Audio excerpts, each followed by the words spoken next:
What is up, everybody? Here with another episode of Did This Movie Make My Collection? I got 5 new titles here that I've watched recently to see if I wanted to keep them or sell them. The first one I watched was the 5th season of 30 Rock. Trying to get this entire series. Now I'm only missing season 4. And all the discs worked for this. I've seen this show back through Netflix way back when, and just wanted to get it. Tina Fey and Alec Baldwin are the backbone of this show. The rest of the characters don't really care. But one season away from having the entire series, so very happy about that. The next one I watched that I'll be keeping is the first season of Gary Unmarried.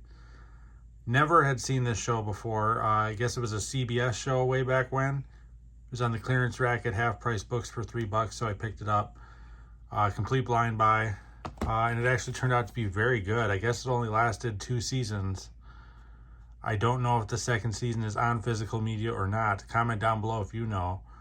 Maybe I'll have to see if this website still works on here. Maybe they do have it. But very underrated. I'm guessing probably because of the ratings it got canceled after 2 seasons. But there was a lot of big stars in this. Rob Riggle showed up towards the end as his brother. And other big guest stars started showing up throughout the whole thing. So very underrated, funny show. If you haven't seen it before, if it's on a streaming service, even if you didn't want to buy it, it might be worth checking out if you're into these type of shows. So happy to have that. The next one I'm super happy about is Rome, Rise and Fall of an Empire. This is the History Channel at its best right here. Phenomenal show. Very detailed on the rise and fall of Rome. Goes through many different Caesars and leaders of Rome, and how it went from a republic and all that stuff to being one of the most powerful empires of all time and spanning forever. But definitely worth checking out. I'm sure this is probably on YouTube even if you wanted to watch the episodes of this. But very, very happy to have this in the collection. Worth the $10 for sure. The next one is another History Channel documentary, which is actually even better than the Rome documentary I was just talking about. And I bought this brand new for $20 at Walmart, and I don't feel ripped off at all. It was actually directed by a director who directs action movies, Roll Renee.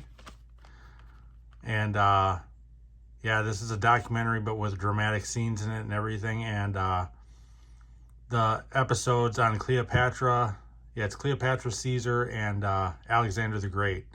The Alexander the Great one was absolutely the best one of these 3, but the other 2 are absolutely phenomenal as well. All directed by Roll Renee. 100% worth checking out if you haven't seen it before. The fact that it's newer makes me wonder if it is on a streaming service somewhere or not.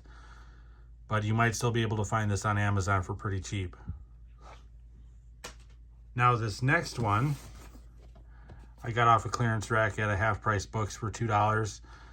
And some of it was good, and one of it was a complete waste of time because there's 3 different series in this thing. I am not going to keep all of these. There's one of these is a complete waste of time. The Dawn of War. This is actually pretty good. These are all independently made. They're not made by like the History Channel or whatever, so the budget's not really there. And the graphics and transition shots, you can kind of tell when you're watching this one. Some of it seemed familiar, like maybe I had seen it on Netflix before, but it was under a different name, not the Dawn of War.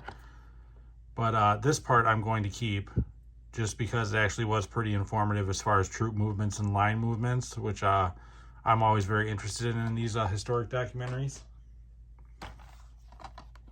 The next one was The Fight for Freedom. Again, very detailed on troop movements and such, but very low budget. So it is what it is. Not everything can be a 5-star thing, but still keeping this one. And then this is the one I'm going to get rid of. Victory at Sea. This was literally made in the 50s. So the video quality is really not there. And it's not really informative, probably because they didn't know a lot of the facts that we do now about the war then, or it wasn't going to be released for classification reasons. I don't know.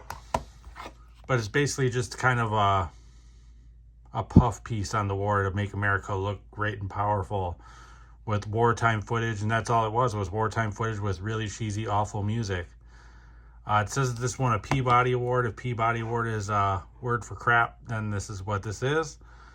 But I'm betting it won the award just because it was wartime footage when no one had seen it before, and that was it. No effort was put into this. Very poorly made. I'm selling this. Comment down below if you've ever seen it before. But I've seen a lot of these at half-price books, so I must not be the only person who's trading this one in. But that does it for this video. If you like content like this, please like and subscribe. Your support is much appreciated. I am also over on Letterboxd. The link to that is in the profile description of this channel. Otherwise, until next time, guys.